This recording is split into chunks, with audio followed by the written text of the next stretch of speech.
Charlas sin tiempo. Y seguimos en este no tiempo, esta media hora,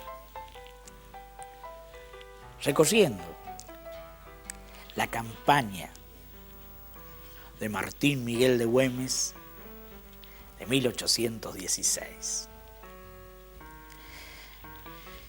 Invitamos a que hagamos una ubicación ideal, que imaginemos en nuestra mente el paisaje del norte argentino, del Alto Perú, de ese momento, la quebrada de Humahuaca, la quebrada del Toro, los contrafuertes andinos, la sierra, los valles, las estribaciones montañosas, la puna, donde se libró esta guerra al mando de Güemes. Y quienes tengan la suerte de recorrer esos parajes y miren los montes y ausculten su vegetación, la frondosidad de sus árboles, de sus lianas, de sus enredaderas, la bravura de sus espinas, lo intrincado de ese monte, podrá tener una idea de cómo era luchar en esa época por la independencia patria. Decíamos que ya los peninsulares de La Serna y Pezuela temblaban al nombre de los gauchos de Güemes.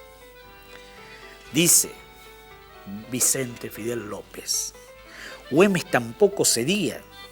Sus milicianos estaban de más en más, animados por el espíritu de la venganza, y no pasaba un día sin que estas tremendas represalias de la frontera fuesen el terrible preludio de los horrores que debían desatarse sobre los unos y sobre los otros, cuando las columnas realistas rompiesen decididamente su movimiento de invasión en el suelo argentino. La campaña defensiva de Güemes que voy a escribir es mi concepto, dice Vicente Fidel López, un modelo en su género como plan estratégico y como ejecución consumada. No faltó en ella una sola previsión, no hubo que lamentar un solo descuido, y todas aquellas milicias movidas y electrizadas por el jefe de la provincia invadida obedecieron directamente a su sola voz, con la regularidad del ejército veterano más prolijamente preparado para las operaciones estratégicas de una guerra estrictamente campal. Si exceptuamos la famosa campaña de San Martín sobre Chile, las mayores luces de la escena y la imponente solemnidad de las batallas que le dan tantos prestigios, no hay entre las guerras de nuestra Revolución Argentina ninguna otra que, como la de Güemes en Salta, ofrezca un modelo más acabado de regularidad en el plan y en los resultados. Y ella se realizó no como creen y dicen algunos, con meras correrías de grupos independientes y francos, a la manera de las bandas bárbaras de Artigas o del empecinado de España, sino con milicias regladas y oficiales cultos como Rojas, Arias, Ruiz de los Llanos, Álvarez Prado y como tantos otros hijos de las mejores familias de Salta y Jujuy que operaron a la cabeza de cuerpos sometidos a una voluntad superior y bajo un plan estratégico en toda forma. Llegado el momento, Güemes dio 2 grandes combates en campo abierto, que pueden considerarse como verdaderas batallas campales, y en ellas mostró que su pericia y sus soldados no eran inferiores a los guerreros tan justamente preciados contra quienes combatían. Y de ahí que la célebre campaña de Salta forme el cuadro más vivo y más romancesco que sea posible encontrar en las luchas sangrientas que las masas humanas hayan sometido alguna vez, las unas contra los otros, cualquiera que sea el país donde se tomen ejemplos. Hasta por su figura parecía Güemes haber nacido para el papel que debía desempeñar en la guerra de nuestra independencia. Miremos la figura de Güemes descrita por Vicente Fidel López. Diestrísimo jinete, si es que hubo alguno que le igualara en aquella provincia. Diestrísimo jinete. ¿Qué fama de serlo más tiene entre las nuestras?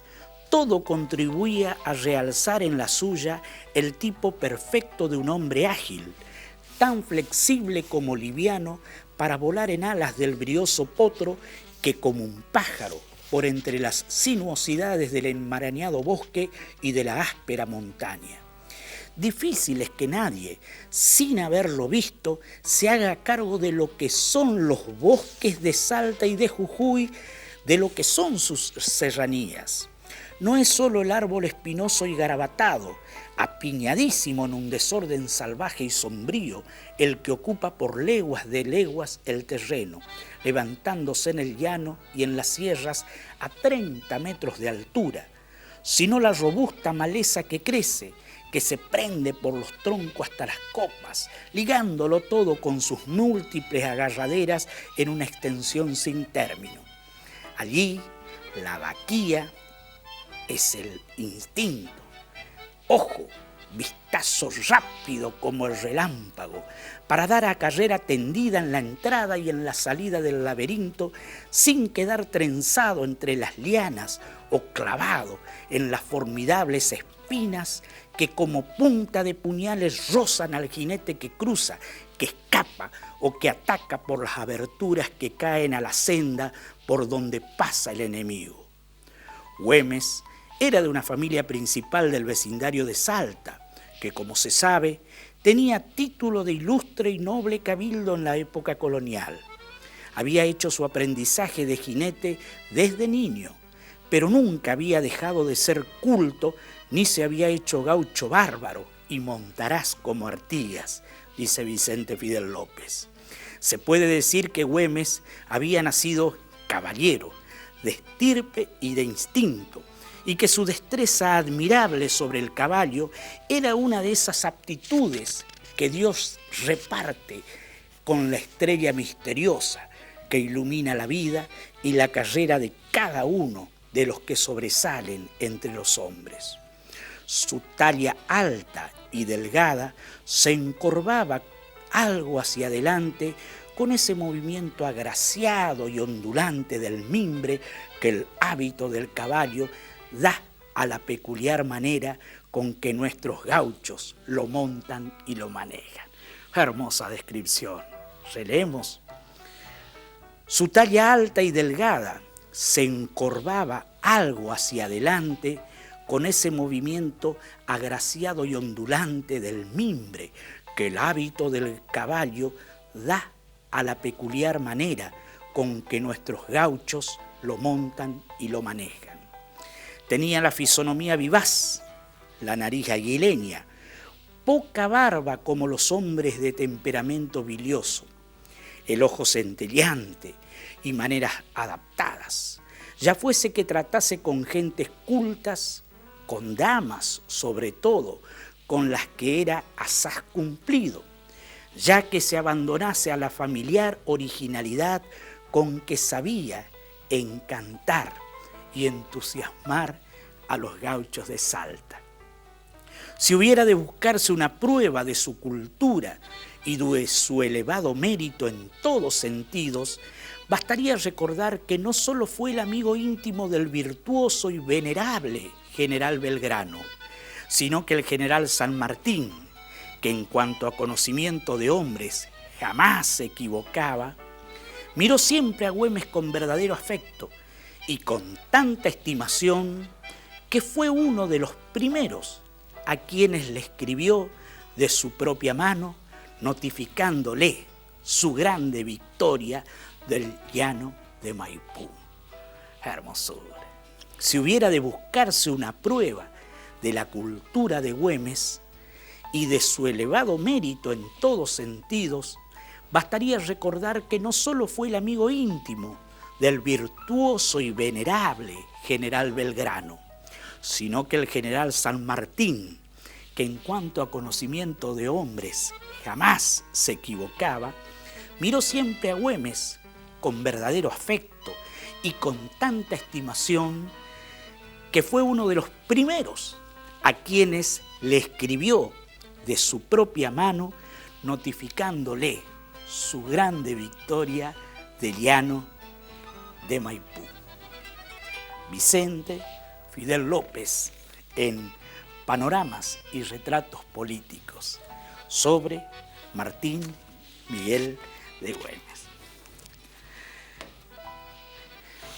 Qué hermosa pintura. Casado con Carmen Puch, una de las bellezas más distinguidas de la Salta en su momento, ella, que le había prometido seguirle en la muerte como en la vida, cuando se enteró de la muerte de Martín Miguel de Güemes, se hincó en un rincón de la estancia paterna, se cortó sus bellos bucles rubios, se envolvió en el mantón y se dejó morir de amor por inanición. Carmen Puch y Martín Miguel de Güemes. Y en estas charlas, sin tiempo, aludíamos a otro legendario gaucho que anduvo en esa época, con suerte diversa y con final también presa de una partida enemiga que de un tiro de fusil lo derribó de su caballo, dándole en el cuello, y su cabeza, profanada, fue expuesta a la vindicta pública en los arcos del Cabildo de Santa Fe, también allá por 1821. Hablamos de Francisco Pancho Ramírez, legendario gaucho de la provincia y de la república por él formada del Entre Ríos. Y desde ya que don Vicente Fidel López no lo pinta de la manera más halagüeña, habla mal de las montoneras litoraleñas que en ese entonces, siguiendo la ecuestre figura de don José Gervasio de Artigas, se enfrentaban a las políticas directoriales de Buenos Aires. Pero quisiera con ustedes compartir, porque uno cruza la frontera de la provincia de Entre Ríos y todo es Ramírez, todo es Pancho Ramírez, avenidas, plazas, escuelas, indudablemente de gran ascendencia sobre su provincia. Me gustaría compartir con ustedes la lectura de la indumentaria que vestía Pancho Ramírez, porque es dable imaginárselo a esta figura emblemática recorriendo las enmarañadas selvas correntinas, entrerrianas, santafesinas, chaqueñas, que ató su caballo en la pirámide de Mayo con Estanislao López y doblegó a los directoriales porteños, haciéndoles firmar el Tratado del Pilar, el primero que reconoce a la federación como forma de Estado sobre la cual se organizaría nuestro Estado. Le debemos eso al gran entrerriano don Francisco Pancho Ramírez. Imagínense ustedes, la nota de Vicente Fidel López se titula Ramírez y la vida selvática. Cuenta que nació frente a la villa del Salto Oriental y en la orilla occidental del Uruguay, en 1813, en una miserable aldea convertida después en la gentil ciudad de Concordia. Era entonces un grupo embrionario de chozas sin más contacto con el mundo de los vivos que los indios tapés y tahueses de las selvas del Yuquerí y los desalmados montaraces de las islas en cuyo suelo enmarañado no habían penetrado jamás las leyes ni las autoridades civiles del régimen colonial. Dicen que vestía. Cualquiera que lo hubiese visto vestido con la bombacha turquí, que era de uso general en su pago, prendida al cuerpo por un cinto de cuero curtido y enjaezado con variedad de monedas de oro y de plata, y ligada bajo la rodilla con la vistosa trenza de las botas de potro, sin más sobrepuesto en el busto que el chaleco abierto y la blanca camisa transparentando el ancho y velludo pecho con el parduzco chambergo. Llamaba ese chambergo, dice la nota, al sombrero sin formas panzaburro por el cuero de que se hacía en el país. Ese era el chambergo, el llamado panzaburro por el cuero con el que se hacía en el país, con cuero de burro. Encajado en pañuelos flotantes de vivísimos colores, se hubiera figurado tener por delante un capitán de bachibuzucs salidos de las orillas del Oxus o de algún otro río del Turquestán. Imagínenselo ustedes a don Pancho Ramírez, 1817-18, vestido a lo Turquestán. Pero cuando llegó a Supremo Entrerriano, cambió sus modales y su ropa. Se hizo de la Delfina, esa, no se sabe aún si portuguesa o irlandesa, que lo acompañó hasta la muerte. Entonces fue cuando Ramírez cambió el traje habitual con que lo hemos dado a conocer, adoptando el pantalón azul con vivos colorados, chaquetilla corta con pequeñas coletas por detrás y cuello parado del mismo color y vivos, que llevaba siempre abierta sobre el chaleco. El pañuelo pintado pasó de la cabeza al cuello en forma de esclavina y tomó el sombrero de copa en vez del panzaburro.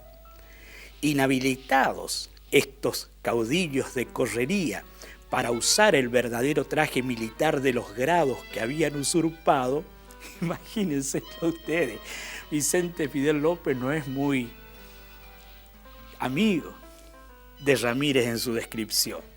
Dice, inhabilitados por los caudillos estos jefes de correría para usar el verdadero traje militar de los grados que habían usurpado, que de haberlo hecho se habrían puesto en contradicción con las bandas desmelenadas y andrajosas que encabezaban, habían adoptado los atavíos del cívico populachero, que eran los que mejor cuadraban a su carácter de caudillos.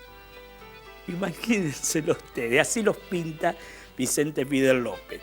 Dice que adoptaron los caudillos los atavíos del cívico populachero, que eran los que mejor cuadraban a su carácter de caudillos. Ahí en la imagen lo estamos viendo al gobernador de Santa Fe,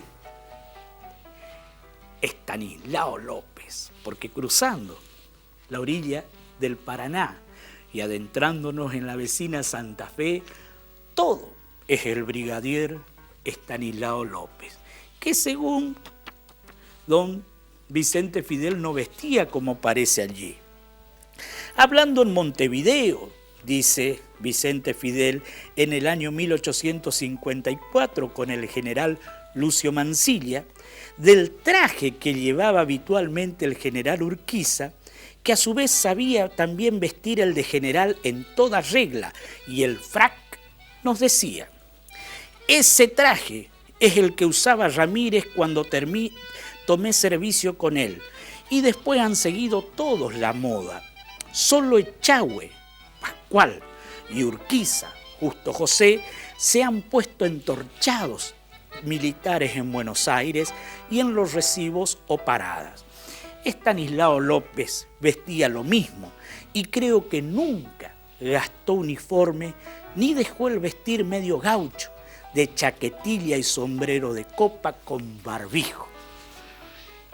Tal la descripción de estos personajes que hicieron nuestra patria allá, por la época de la independencia, contado por un contemporáneo, Vicente Fidel López, en nuestras charlas Sin Tiempo.